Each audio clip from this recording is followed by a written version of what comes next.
A Fondo, con Eduardo Torreblanca. ¿Qué tal? A nombre de Eduardo Torreblanca, titular de este espacio de A Fondo, le doy la más cordial de las bienvenidas. Soy Gastón García Miranda y le comento a usted que para México no hay una relación más importante, una relación comercial más importante que la que sostiene con los Estados Unidos. Y justamente México ha anunciado algunos cambios en el equipo de los estrategas que están al frente de las negociaciones y los diálogos en torno a esta inconformidad que ha surgido en los Estados Unidos y Canadá por la política energética de México. De esto vamos a hablar en un momento más a fondo. Muy bien, bueno, pues me da mucho gusto darle la bienvenida a este espacio. Le reitero a usted, a nombre de Eduardo Torreblanca, quien en unos instantes más estará aquí con todos nosotros. Y mientras tanto les voy dando la bienvenida a nuestros invitados para abordar este tema toral en la parte de la política comercial de nuestro país. Primero, saludo a Rosanetti Barrios, analista independiente del sector energético y consejera fundadora en Voz Experta, y asimismo a Gustavo Uruchurtu Chavarín, panelista del TEMEC y socio fundador de Uruchurtu y abogados consultores. Bienvenidos. Gracias, buenas tardes. Sí, y por cierto, sí, ya tenemos también a Carlos Ramírez Fuentes, economista y consultor. Como les comentaba hace un momento, justamente hay cierta preocupación por los cambios realizados en la Secretaría de Economía con la salida de Tatiana Cloutier al frente de esta dependencia clave precisamente para atender todas las cuestiones del comercio internacional, y en su lugar el ingreso de Raquel Buenrostro, quien a su vez hizo también algunos cambios en direcciones y subsecretarías de cara y en el marco de las negociaciones que realiza México con los Estados Unidos a partir del 23 de octubre pasado, en que se está deliberando si se acude o no a este panel de controversia en el marco del TEMEC, precisamente con el tema de la política energética que no tiene muy contentos a México y a Estados Unidos. Bien, empezamos contigo, Rosanetti. ¿Cómo ves en una radiografía, en una vista aérea, toda esta circunstancia que estamos atravesando justamente por el tema de la negociación con los Estados Unidos y Canadá? Claro, muchísimas gracias por la pregunta y un gusto de estar aquí compartiendo el panel con mis distinguidos colegas. Me gustaría empezar recordando al auditorio que esta controversia que estamos viviendo con el TEMEC pues es el resultado de una serie de cambios importantes en las reglas del juego que se tuvieron desde el inicio de la administración. Es decir, me parece que para los funcionarios públicos expertos en materia del tratado que estaban ahí, que venían de las administraciones anteriores, pues debe haber sido muy claro lo que se venía al cabo del tiempo y con la suma, insisto, de cambios que empezaron con cambios regulatorios, sí, es decir, el menor nivel, digamos, jerárquico, pero muy, muy graves. Por ejemplo, una decisión de no dar permisos, pues es algo realmente poderoso como para detener el avance de la penetración de la inversión privada en México. Cambios legales y el intento de cambio constitucional. Bueno, finalmente conocimos, sí, del inicio de una controversia, pero ya había habido manifestaciones de diferentes niveles, de industrias, de asociaciones, diciendo hay algo aquí que se está haciendo mal y que no está respetando el tratado. Por lo tanto, es una pérdida, sin duda, de capital humano valioso, estos cambios, pero me parece, y lo digo con el máximo de respetos para las personas, que muy poco hubieran podido hacer de mantenerse ahí. Es decir, quien está tomando las decisiones, que es el jefe del Ejecutivo, no se va a mover. Eso está clarísimo. Él tiene, energía es uno de sus, digamos, puntos más importantes en su agenda. Para él está claro la iniciativa privada no debe participar en el sector energético más que como proveedor de las empresas del Estado. Ha hecho todo lo posible y ha conseguido ya, de facto, detener por completo el avance y, de hecho, retroceder en materia de la reforma energética. Así es que, insisto, creo yo que estos cambios que ocurren en este momento, digamos, son una consecuencia bastante natural de todo lo que se acumuló. E insisto, me parece que de cualquier manera, aunque se hubieran mantenido los funcionarios anteriores, muy poco hubieran podido hacer. De acuerdo. A mí me gustaría preguntarte a Gustavo Uruchurtu, justamente veíamos esta mañana algunas señales desde Palacio Nacional, donde hace 4 días se decía que Estados Unidos había desistido de su decisión de acudir a un panel. Hoy se le aclara que hubo un desmentido por parte de la Embajada de los Estados Unidos en este sentido, y el presidente acepta que efectivamente puede haber esta posibilidad, pero como bien dice Rosanetti, no se ve un cambio posible en la política energética. ¿Cómo leer estas señales, a veces contradictorias y a veces pues un tanto preocupantes? Sí, muchas gracias, Gastón. Antes que nada, gracias por la invitación de estar aquí en el programa y gracias aquí la oportunidad de tener la oportunidad de compartir este panel con tan distinguidos colegas. Mira, la verdad es que yo creo que nos sorprendió a muchos la declaración del presidente el viernes cuando dijo que Estados Unidos se había desistido, porque Estados Unidos pues, no manda mensajes por terceras personas. Lo que hay que hacer es ir a ver la página del representante comercial de Estados Unidos y ver si en efecto hubo una declaración diciendo que se hubiera desistido el presidente. Yo no sé si fue que le informaron mal o lo que está interpretando de una manera equivocada es que el plazo para las consultas se venció. Pero el hecho de que se haya vencido el plazo establecido en el tratado no quiere decir que consultas que se estén llevando a cabo se puedan prolongar más allá del plazo que esté establecido. Claro. Entonces, no sé si por ahí venga la declaración del presidente el viernes. Yo cuando la vi en el periódico, lo primero que hice fue meterme en la página del representante comercial a buscar en las noticias en Estados Unidos si había algo, y no había nada, y al día siguiente empezó a venir el desmentido de que no se había desistido, y definitivamente no creo que Estados Unidos se vaya a desistir. Primero va a agotar las consultas. Hay que tomar en cuenta que todo esto, tú tienes que tomar en cuenta todas las cosas que están sucediendo. Tenemos un panel ahorita en donde se está controvirtiendo la regla de origen automotriz, en donde el acusado es Estados Unidos, por un lado, que va a salir la resolución el mes que entra.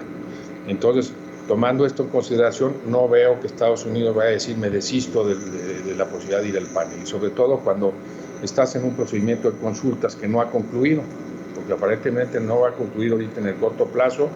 Hay que tomar en cuenta también que en Estados Unidos vienen las elecciones el mes que entra. Entonces esto también empieza a jugar dentro de la dinámica en la política también de Estados Unidos. Entonces es otra variable que el presidente Biden tiene ahorita para ver cómo puede manejar esta situación.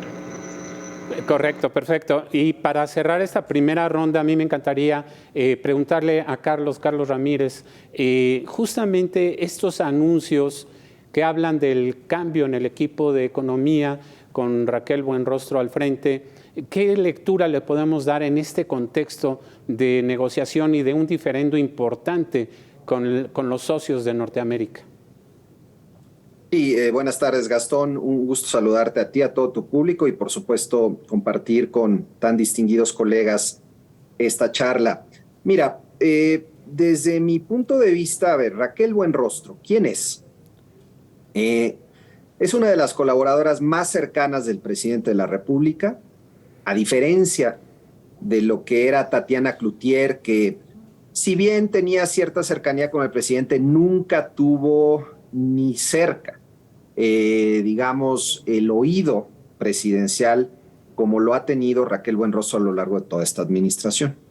Ella empezó la administración en la Secretaría de Hacienda haciendo cambios muy profundos que tuvieron una incidencia muy importante en las licitaciones, en la situación de las oficialías mayores en todo el gobierno, y eventualmente terminó en el sistema de administración tributaria, donde se consolidó como una funcionaria desde la óptica gubernamental, pues una de las más eficaces de todo el gobierno federal, porque logró mantener y incluso elevar la recaudación en años muy complicados en materia económica, específicamente durante la pandemia.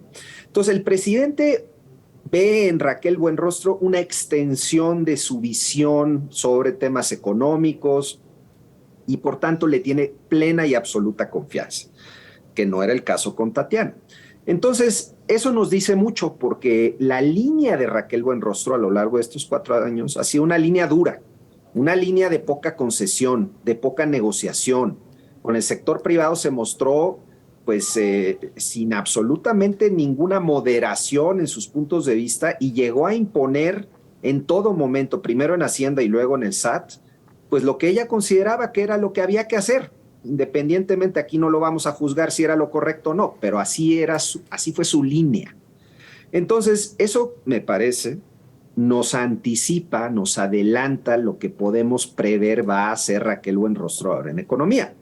Una línea dura, una línea de negociación mucho más dura que la de Tatiana Cloutier, y mucho me temo que eso no es un buen augurio para lo que viene, porque los norteamericanos y los canadienses, naturalmente, no van a estar esperando a que le dicte, digamos, México, que es además el país que está siendo acusado de violentar el Tratado de Libre Comercio, le dicte los términos y condiciones de la negociación. Es exactamente todo lo contrario. Los norteamericanos están esperando a que México haga cosas pues para evitar los paneles que están a la vista.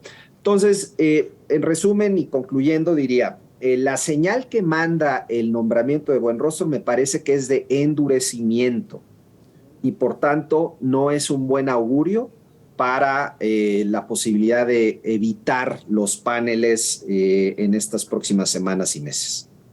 Correcto. Y además con los nombramientos que a su vez ella realizó, bueno, también se pone uno a pensar sobre el futuro de estas negociaciones. Les tengo una buena noticia, está aquí en el estudio Eduardo Torreblanca, titular de este espacio. En unos segundos más ya estará con todos ustedes. Me encanta la idea de haber arrancado este segmento con una mesa tan elevada como la de ustedes. Hasta entonces. Regresamos. Gracias.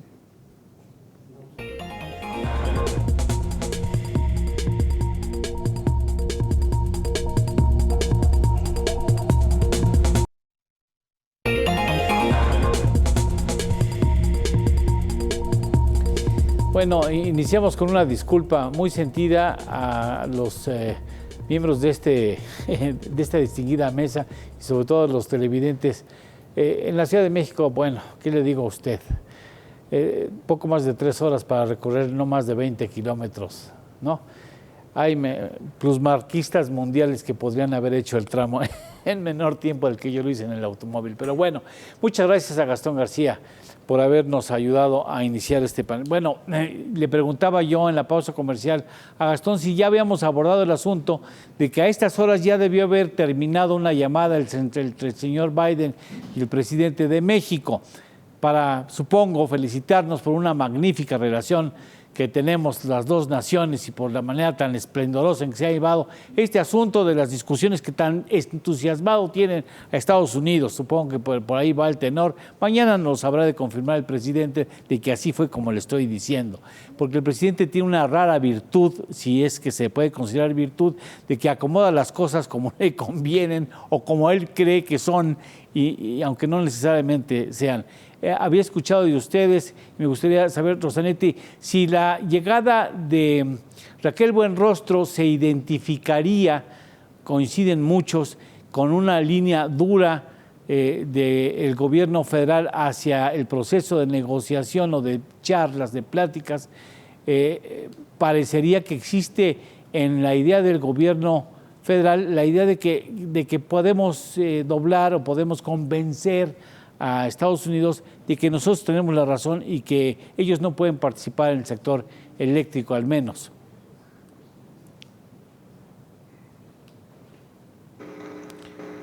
Rosanetti. Creo que no. Hola. Rosanetti, ¿me escuchas? No escucha, Rosanetti. Carlos, ¿me escuchas? ¿Tú nos escuchas? Sí. Bueno, vamos a ir con esa pregunta. ¿crees que el gobierno mexicano considera que se puede pelear porque existe la posibilidad de que se gane este diferendo a favor de los intereses de la visión que tiene México en materia energética? Yo creo que sí, Eduardo. Me parece que sigue habiendo en el gobierno federal, particularmente en la visión presidencial, esta idea de que México no violó el Tratado de Libre Comercio, de que tenemos plena soberanía sobre nuestras decisiones en materia energética, que sí la tenemos, pero que no exime que violemos el Tratado de Libre Comercio. Pero sigue prevaleciendo esa visión, la ha repetido una y otra vez el presidente, y estoy convencido de que él genuinamente cree que está en lo correcto y que el famoso artículo 8 del TEMEC lo protege o lo blinda a México respecto a, este tema que está acusando Estados Unidos y Canadá de violación. Entonces, pues en esa lógica puede hacer sentido querer mandar a una negociadora como Raquel Buenrostro, que a todas luces es una línea dura de negociación, pues ahora sí que como para decirle a los americanos, pues miren, nosotros estamos en lo correcto, y vamos a defender nuestro punto, que todo parece sugerir que Tatiana Cloutier más bien había adoptado un tono de conciliación, de tratar de que México pusiera más sobre la mesa para evitar los paneles.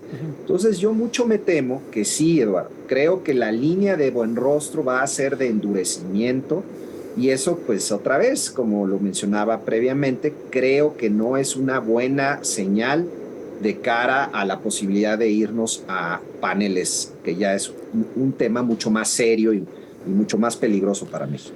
Tampoco es una buena señal cambiar los equipos en esos niveles de secretaria y subsecretarios, sobre todo tomando en cuenta que no necesariamente una buena responsable de procesos de recaudación fiscal acaba siendo una buena secretaria de Economía, que entiendo esa labor, Gustavo, como una labor de promoción, y mientras que en una función pública ejercida ejemplarmente tuvo que torcer las manos y hacer manita de puerco a los contribuyentes, en la otra tenía que sobarles el lomo y darles la buena cara y las iniciativas que incentiven la llegada de inversiones. Son, digamos, polos muy distantes uno y los otros, ¿no? Así es, Eduardo. Yo creo que sí es muy grave, porque no nada más es a nivel de subsecretarios. Aparentemente viene un desmantelamiento de la Secretaría, y sobre todo un desmantelamiento de la Subsecretaría de Comercio Exterior.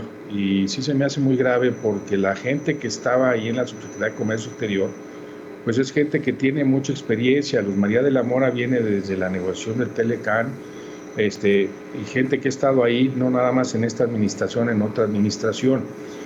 Hay que ver únicamente el currículum de la representante comercial de Estados Unidos y ver la experiencia que tiene en negociaciones comerciales. Y todo el equipo que tienes tú en Estados Unidos es gente que tiene mucha experiencia, porque al final de cuentas tiene una especie de servicio civil de carrera. La gente está mucho tiempo en las dependencias, y aquí, pues al menos dentro de la Subsecretaría de Comercio Exterior, sí teníamos esa gente que tenía esa capacidad y ese conocimiento por todas las negociaciones, por todos los arbitrajes que han tenido, en los que han tenido que participar. Pues ha tenido que participar en arbitrajes de inversión ahorita, que también es otra ventana que puede derivar en este conflicto de energía, en los mecanismos de solución de controversias en la OMC, en el TEMEC, y se va esa gente precisamente en el momento en el que tú tienes un conflicto que es un conflicto medular. ¿Sí? Yo creo que este va a ser el conflicto importante de esta administración, porque por ejemplo está el otro conflicto de las reglas de origen automotriz, que no está haciendo tanto ruido como está haciendo el ruido de la cuestión energética. Y lo que mencionaba Carlos, esta visión del presidente, que aparentemente piensa que el capítulo 8 del TEMEC lo blinda, pues hay que tomar en cuenta que en las relaciones internacionales uno puede modificar su ley y su constitución, pero si tenemos compromisos internacionales, caemos en incumplimientos, y esos incumplimientos también tienen una serie de consecuencias. Curiosamente, creo que hay violaciones que están argumentando los americanos que están fuera del capítulo 8, sino son otras cuestiones más relacionadas con principios fundamentales del comercio internacional, como es uno de ellos es la no discriminación, ¿no? Sí. Entonces, este desmantelamiento a mí sí se me hace muy grave, porque también, o sea, se habla de la subsecretaria, pero también salió el consultor jurídico de la Subsecretaría de Comercio Exterior, que es el que tiene a su cargo todo lo que son los paneles. Sí. Y entra un equipo que no tiene experiencia en ese terreno, o sea, lo que es más fácil que te, como decíamos popularmente en México, te chamaqueen, ¿no? O sea, finalmente estás fuera del ámbito en donde tú eres o presumiblemente eres experto, y entonces no tuviste el antecedente de cómo iniciaron las cosas, de cómo han cambiado, de quién ha cedido qué cosas, o sea, estás totalmente fuera, estás frío, fuera del terreno de juego estabas cuando de repente dijiste vas, y ni siquiera calientas, vas inmediatamente al juego. Y yo quisiera aprovechar esta respuesta, Gustavo, para preguntarle a Rosanetti, si en el ADN del señor presidente de la República no existe el reconocer que se equivocó, supongo que el día que vengan las sanciones, porque van a llegar, de que llegan, coinciden propios y extraños, y pueden agregarse las que vengan de Europa también, por supuesto, y destacadamente las españolas, sin descartar, por supuesto, a las mexicanas. El asunto puede endurecer la posición política del presidente. Ya lo escucho decir que no va a permitir que Estados Unidos pretenda mangonear la política energética del país, que en legítima defensa de la soberanía prefiere renunciar al TEMEC antes de ver que su soberanía ha sido pisoteada por un socio comercial, por un vecino. No sé, a lo mejor, ojalá me esté yo equivocando, por supuesto. ¿Tú crees que puede llegar ese momento en donde las cosas lleven a un extremo de decisiones extremas del presidente, Rosanetti? No lo creo. Yo creo que el presidente ha dejado claro todo el tiempo que para él es muy importante la relación con los Estados Unidos, la relación comercial, la relación política. Ahora bien, para el presidente, como decía hace un rato, él tiene muy claros los puntos de su agenda. No son tantos, unos cuantos proyectos emblemáticos, el tema de las pensiones sociales, y de manera muy señalada, si quieres, porque había sí, lo tengo que decir así, había operando una reforma constitucional que transformó el sector energético. Bueno, eso sí estaba en su agenda. Quizás no la electricidad y luego se incorporó, pero el punto es que para él el tema energético es como él lo considera. No hay medias tintas, no hay, bueno, aquí y podría ser quizás una negociación directa, pero solo si me haces socio a CFE. Es decir, para él está claro que ese punto no puede flexibilizarse. Nada de lo que ha hecho en ese momento desde el inicio del sexenio apunta a un interés de negociar o de modificar su decisión. Desde que inició también finalmente esta controversia, él no se ha movido.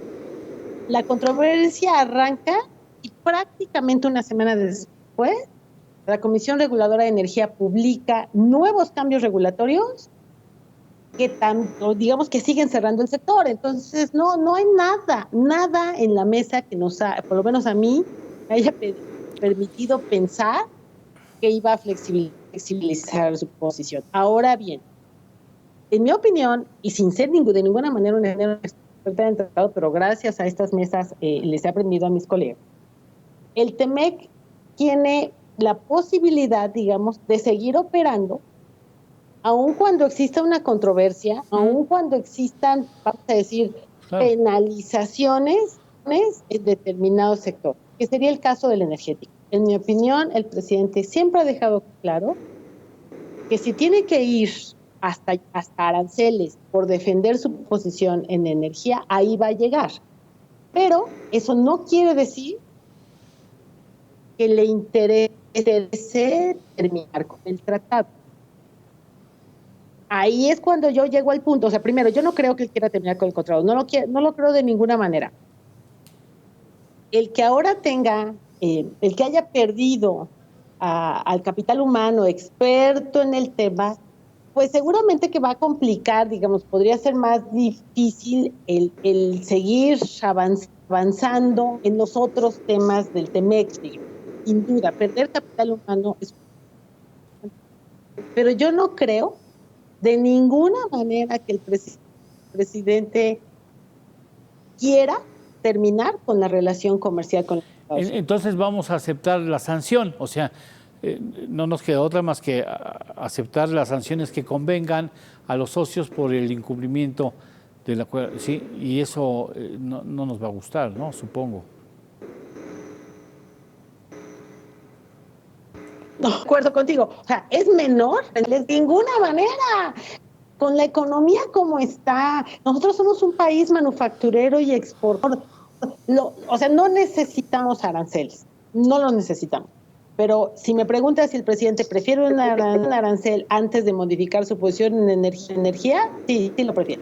Porque además, Carlos, gracias Rosalete, Carlos, ¿por cuánto tiempo pueden extenderse las sanciones? Pues de aquí en adelante, ¿no? Hasta que México cambiara esa política que no conviene, que contraviene lo acordado en el TEMEC. O sea, el asunto es un impuesto, son aranceles, son lesiones intencionales donde más nos duele, que puede ser, por ejemplo, el aguacate, que nada tiene que ver con la energía eléctrica o con el petróleo, puede ser aguacate, y pueden ser muchas otras cosas donde nos haga daño en nuestras estructuras económicas. Y de ahí en adelante, ¿tú crees que el presidente apoquina, acepta y mantiene al país firme, aunque eso implique costos enormes a nuestra economía, Carlos? Mira, Eduardo, creo que algo que debemos de tener claro es que los norteamericanos no quieren los aranceles.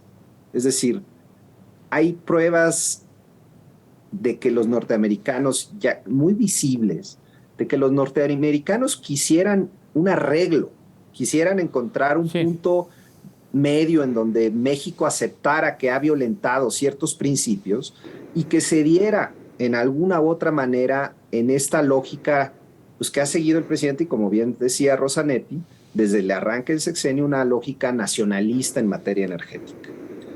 Pero a los norteamericanos les es incómodo llegar a los paneles porque saben que van a ganar los paneles y porque van a tener la posibilidad de imponer estos aranceles que no quieren imponer, Eduardo. No quieren imponer porque genera fricciones al comercio, porque va a afectar económicamente al país. Y estoy seguro que en Estados Unidos lo último que quieren es que haya una afectación económica en el país que provoque más migración. Tampoco quieren, ahora sí que no quieren alentar que el presidente de la República se muelva en la bandera nacionalista y haya un conflicto con los Estados Unidos que escale. Es decir, nadie quiere, bueno, claramente Estados Unidos no quiere el conflicto, pero el problema es que tampoco ya se pueden echar para atrás. Porque si México no pone más sobre la mesa, pues a todas luces no le va a quedar otra más que llegar a esa instancia. Y sí, en efecto, si gana el panel Estados Unidos, que es lo más previsible, va a tener la posibilidad de imponer aranceles en la misma proporción del daño económico que se establezca digamos, en los criterios técnicos de los paneles. ¿A dónde van a aplicar esos aranceles? Pues mira, pues ya sabemos dónde nos duele. En el sector automotriz puede ser en el sector agroalimentario, no estamos siendo muy competitivos, otras áreas del sector manufacturero. Eso no va a doblar al presidente. Eso sí, Eduardo, desde una óptica de economía política y observando a un presidente que ha sido muy consistente en su visión en esta materia, sabemos que este tipo de cosas no lo hacen, vamos a llamar, echarse para atrás. Permíteme, te interrumpo, perdóname, Carlos, porque llega un Twitter del señor presidente de la República que dice: tuvimos una cordial conversación con el presidente Joe Biden sobre migración, seguridad y cooperación para el desarrollo. Me confirmó que visitará México para participar en la cumbre de América del Norte. Es lo que afirma el presidente en la comunicación del Twitter. Supongo que por los 140 caracteres o los que sean, pues hay cosas que se quedaron fuera en esto que nos está indicando Carlos. Supongo que hubo algunos detalles que se omitieron por cuestiones formales de la comunicación vía Twitter. Pero bueno, disculpa, te interrumpí. No, concluía simplemente señalando que es ahora el momento en el que México podría evitar los paneles. Es decir, pero tiene que tomar acciones mucho más claras y visibles. Y como bien señalan mis colegas, las señales que ha dado el presidente hasta ahora no son en esa dirección. Y ahora con la llegada de Raquel Buenrostro, pues peor. Entonces, pues es una situación incómoda para todos, pero veo muy difícil que el presidente se eche para atrás, Eduardo. ¿Tú tampoco crees, Gustavo, que diga, bueno, sí, me equivoqué, disculpa, bueno, ni modo, sí, efectivamente, ¿no? Y si no, va adelante y no se quita, ¿no? Era su juego favorito de niño, o de hecho no me quito, y si me pegan me desquito, ¿no? Decíamos, de jóvenes, bueno, de niños. Entonces, ¿tú no crees que vaya a suceder eso de que lo repiense? Yo no creo que vaya a suceder, pero yo sí quisiera mencionar algo. Yo creo que la realidad es la que va ganando terreno. El señor Trump quería terminar el Telecán y no pudo. Sí, no pudo porque al final de cuentas las economías, al día de hoy tenemos unas economías que cada vez integran más y más e involucran mucho dinero. Y para que denuncie el presidente el tratado, pues va a tener que pasar también por el Senado. Entonces yo creo que sí va a haber, yo creo que llegando a un extremo en ese tipo va a haber voces que van a decir, párenme. Ahora, lo que tenemos que ver es que en la relación, pues hay muchos irritantes. Y por ejemplo, ahorita que mencionaba Carlos lo del sector agroalimentario, tenemos a los que cultivan las berries en Florida, que ya fueron a pedirle a los diputados y ya hubo varios congresistas americanos que dijeron queremos que pongan unas medidas en contra de las importaciones de México. Entonces, ahí ya hay una ficha. ¿Qué vaya a pasar con el panel de la regla de origen? Esa es otra cuestión que se tiene ahí. Y también no hay que dejar de ver, está la cuestión migratoria, ¿sí? Esa es otra cuestión que de alguna manera también está jugando. Ahorita nos están mandando los venezolanos a México a que los tengamos aquí durante cierto tiempo, lo que pueden regresar. Entonces, son de las fichas en las que se está negociando, porque no nada más son unas cuestiones, sino hay que ver toda la cuestión y todo el espectro que se tiene, que todo juega. Entonces, a mí, por ejemplo, el presidente, me parece que cuando fue a ver al señor Biden, que habló y que dijo que todo estuvo muy bien, y de repente al día siguiente se mandaron no sé cuántos elementos de la Guardia Nacional a la frontera con Guatemala, pues ¿qué le habrán dicho? Que no sabemos, hay muchas cosas que no nos llegan a decir de qué fue lo que acordaron, ¿verdad?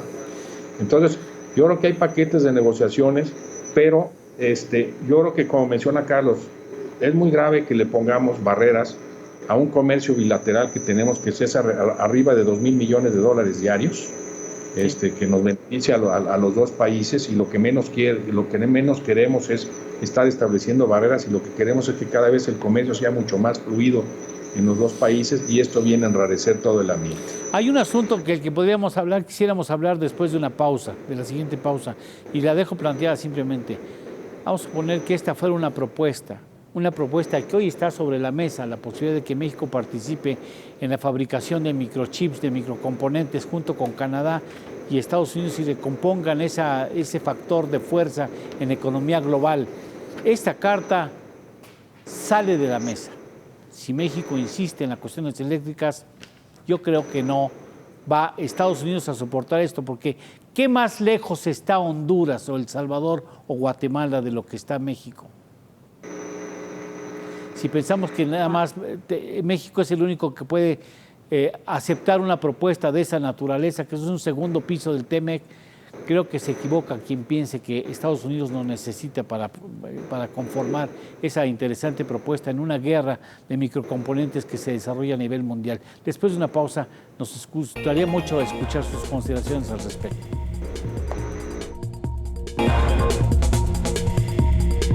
Gracias. Rosanetti, ¿se mantendría la propuesta de Estados Unidos de que México participe en ese reto tan interesante de la fabricación de microcomponentes si México no cede a respetar el TEMEC? Bueno, esa es una pregunta que me parece que muy poca gente podría responderte en realidad. Yo lo que te diría es, el tratado comercial que tenemos con los Estados Unidos tiene 30 años y eso ha permitido una penetración muy importante de inversiones estadounidenses en nuestro país, ha permitido digamos, la construcción de canales de comunicación. Yo sé que mucho de eso está seriamente lastimado en esta administración, pero lo que trato de decirte es, hay un avance importante en términos de conocimiento de mercados, de culturas, digamos, que no se tienen en otros lados. 1, 2, la frontera, vamos, la proximidad física es idónea. El reto que tiene Estados Unidos de sustituir a China es importante. No hay un solo país, me parece, eso sí, que sea absolutamente indispensable. Pero no sé, no estoy muy segura si coincido totalmente con Carlos en que los Estados Unidos no quieren imponer un arancel. Me queda clarísimo, son demasiados frentes abiertos ya para los Estados Unidos hoy con todo este tema en Europa, entre otras cosas, y sus elecciones que vienen encima. Sin embargo, creo que podrían llegar, para mí sería muchísimo más razonable decir, vámonos a aranceles, vamos viendo qué pasa con nuestras elecciones, este gobierno de vista un año más de operación política, perdí la conexión. Sí, creo que sí, se interrumpió. Carlos, tú, desde tu punto de vista, ¿cuál sería? Mira, siguiendo con la línea de Rosanetti, me parece que para Estados Unidos, en este momento, es un momento clave que México se mantenga como un aliado fundamental, porque los frentes abiertos de los norteamericanos están creciendo, ahora sí que todos los días, ¿no? O sea, no es solo la disputa comercial y geopolítica con China, por supuesto es la guerra y la invasión rusa en Ucrania y lo que eso significa para también los norteamericanos, pues las rivalidades que se están creciendo en Asia, todo eso hace que Estados Unidos vea a México como un rival, como un socio estratégico, no como un rival. Entonces, respondiendo puntualmente tu pregunta, yo no creo que la disputa energética vaya a erosionar la posibilidad de que sigamos avanzando en otros temas.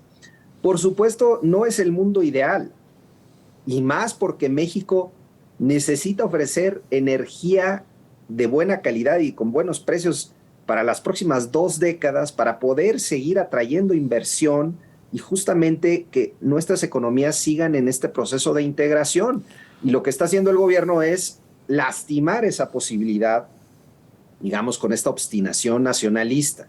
Entonces, pero no creo que lo cancele, Eduardo. O sea, no creo que los norteamericanos digan, bueno, pues como no me estás ayudando en la parte energética, entonces yo no me interesa negociar contigo la parte de, digamos, esta otra posibilidad. Uh-huh.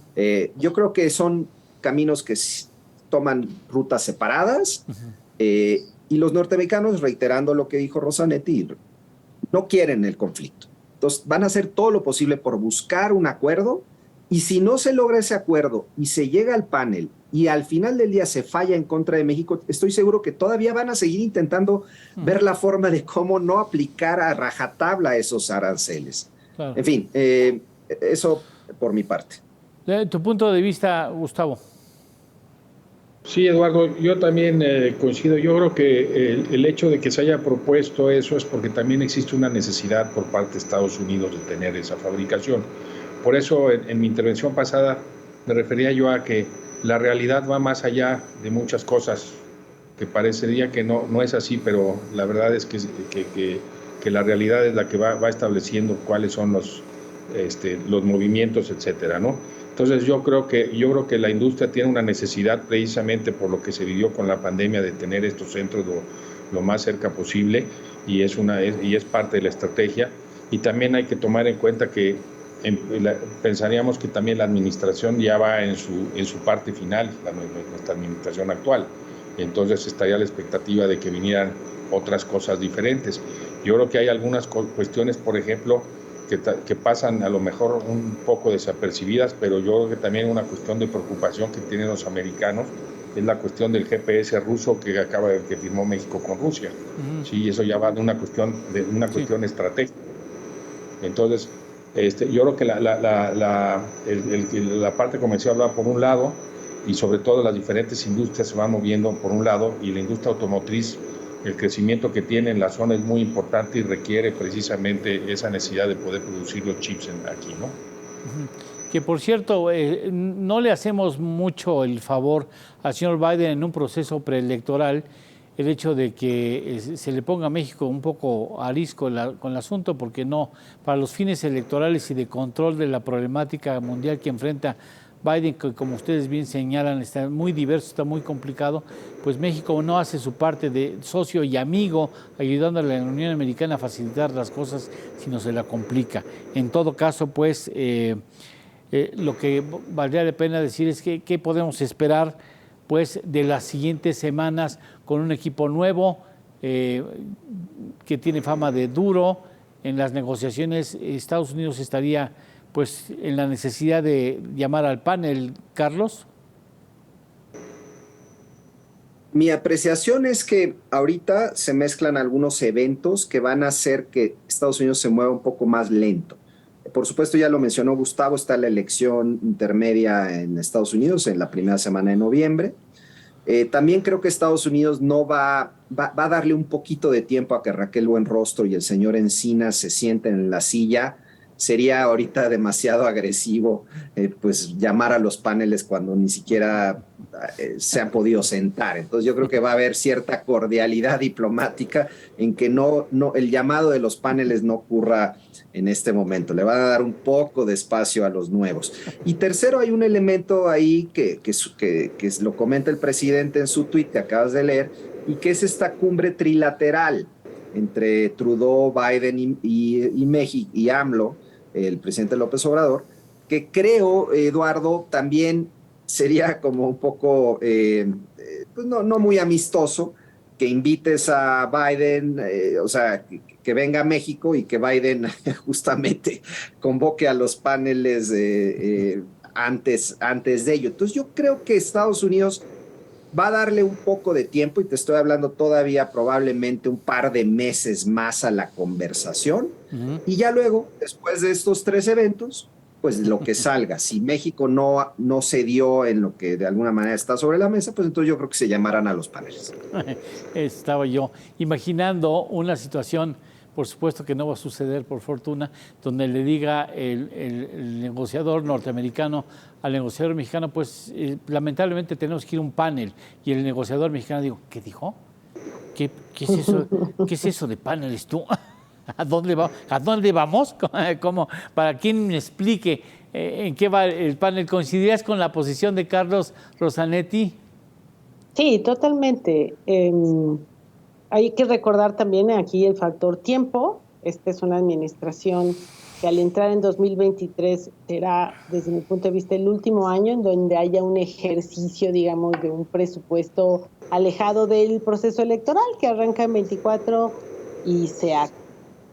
Entonces, el tema del tiempo, pues también juega a favor, digamos, de que esta bache lo podamos brincar y podamos abordar con un nuevo gobierno, pues una realidad que ya Gustavo planteó muy claramente. La realidad se impone y vendrá otro gobierno que tendrá que enfrentar retos importantes, seguramente con una posición distinta. Los veo a los 3 coincidiendo mucho en el optimismo que podemos esperar, al menos en el corto plazo, de este conflicto. Gustavo, me parece que ese es un programa que podría disfrutar el presidente, ¿eh? Bueno, quién sabe. Yo sí. Yo creo que como mencionó Carlos, yo creo que hay que esperar 2 momentos. Primero, que pasen las elecciones en Estados Unidos y que pase la cumbre. Yo lo que sí pensaría es que yo no creo que las consultas se vayan al año que entra. Yo creo que si no hay un arreglo antes de fin de año, ahí vamos a tener ya la decisión de un panel. Si la decisión de irse a llevar la controversia a un panel o no. Y nuevamente yo sí quisiera hacer hincapié, no podemos dejar de ver las otras fichas, porque para Biden es muy importante también la cuestión migratoria. el que podamos estar controlando el flujo de migrantes hacia Estados Unidos es muy importante. Y bueno, pues esa es una ficha que tiene el presidente, pero también tienes a la industria en Estados Unidos presionando porque se vaya y se resuelva esta controversia. Y si no hay una resolución en las consultas, que se vayan al panel. Entonces, hay presiones del otro lado importantes que sobre el gobierno americano para resolver esta controversia, porque implica pues mucho dinero de por medio, ¿no? Recuerdo que en Chile, van a decir ustedes, ¿qué diablos tiene que ver Chile en todo esto? Recuerdo que en la casa principal, en la casa política principal en Chile, en Santiago, por cierto, cuando uno entra a esa edificación donde murió, por cierto, un presidente, Salvador Allende, se puede leer forjado en hierro por la razón o por la fuerza. O sea, si no vamos a entender por un respeto hacia el TEMEC, pues tendríamos que obligadamente a reconocerlo por la fuerza, porque para eso están los dientes del TEMEC. Y pregunto a Rosanetti, que es un asunto que es importante. A ver, ¿está peleada la soberanía nacional en materia energética con cumplir con el TEMEC? O sea, en ese esquema reduccionista de que solamente las empresas mexicanas pueden explotar en los términos que convenga o quiera el gobierno federal el asunto energético del país, ¿está peleado el hecho de que podamos ceder espacios a nuestros socios como lo firmamos en el TEMEC? ¿Es, desde tu punto de vista, violatorio de la soberanía el poderle darle la oportunidad que firmamos en el TEMEC a los socios como si fuera inversión nacional? Mira, Eduardo, mi opinión es que el desarrollo del sector energético, para que México tenga seguridad energética, necesita inversión privada directa. Por lo tanto, la seguridad energética es una condición de la soberanía. Si no hay seguridad energética, me parece que la soberanía se debilita. Entonces, no solamente no está peleado con la soberanía la participación de la iniciativa privada, sino que es indispensable para poder sentirnos más tranquilos en materia de soberanía, justamente. Gustavo. Mi opinión es la contraria. Gustavo, en la misma consideración te pediría ser tan amable. Sí, yo no creo, porque finalmente el tratado está dentro del marco constitucional, o sea, dentro de nuestra Constitución. Y, por ejemplo, aquí nomás platicar una anécdota. Yo tengo 30 años dando clases y en esos 30 años les he preguntado a mis alumnos cuál fue el detonador de la expropiación petrolera, por dar un ejemplo. Y solamente 2 personas me contestaron, y una de ellas un venezolano, y que fue el conflicto laboral que hubo de la industria petrolera. No fue que fuera el presidente y amaneciera voy a expropiar el petróleo, sino que por un conflicto laboral y la negativa de cumplir con el laudo o la sentencia de los tribunales de la Suprema Corte, el presidente tomó la decisión de expropiar la industria petrolera. Entonces, se maneja este concepto de la soberanía de una manera muy ligera, ¿sí? Realmente al día de hoy, para mover ánimos nacionalistas, pero realmente, como menciona Rosanetti, la cuestión de la seguridad energética es muy importante y no la podemos alcanzar.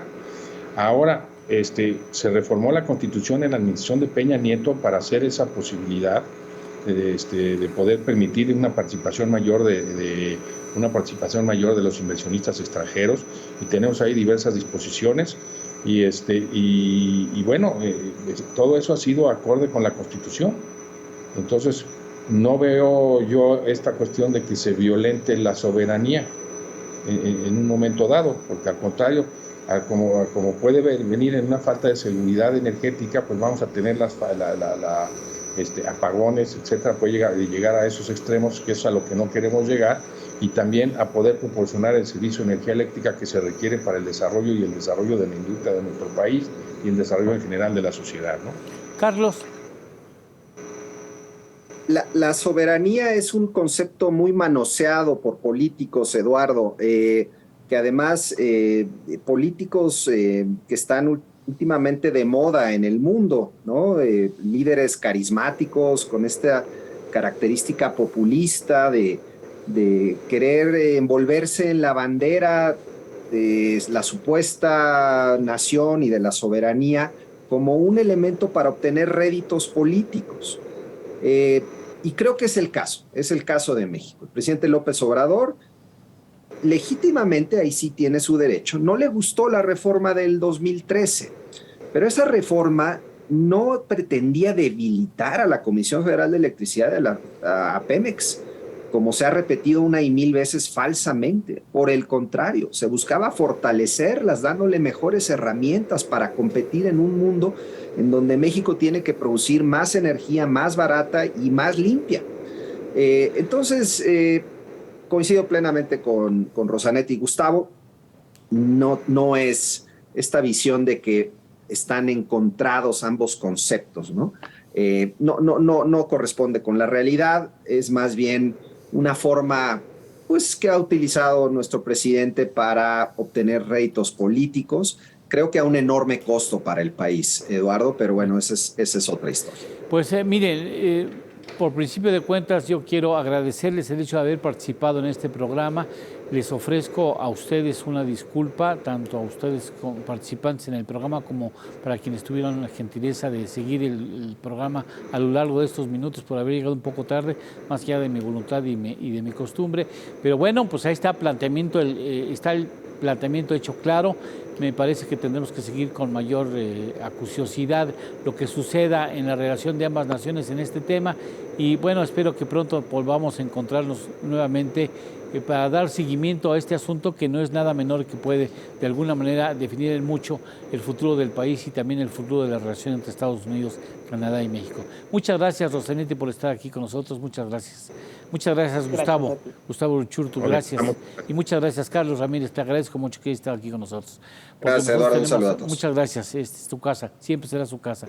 Porque nosotros tenemos que estar bien informados siempre con la presencia de Joely Ramírez, quien tiene datos importantes sobre lo que ha sucedido en el mundo.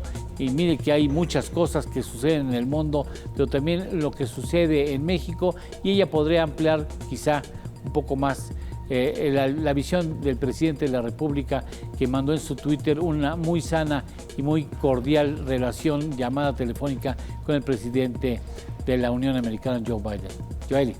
¿Qué tal? Es un gusto saludarte. Precisamente hace apenas unos minutos confirma el presidente López Obrador que ya terminó esta llamada con su homólogo estadounidense, con Joe Biden, que tiene un acuerdo para que en diciembre próximo, sin especificar en qué ciudad, se lleve a cabo esta cumbre de América del Norte, con la presencia también del primer ministro canadiense Justin Trudeau.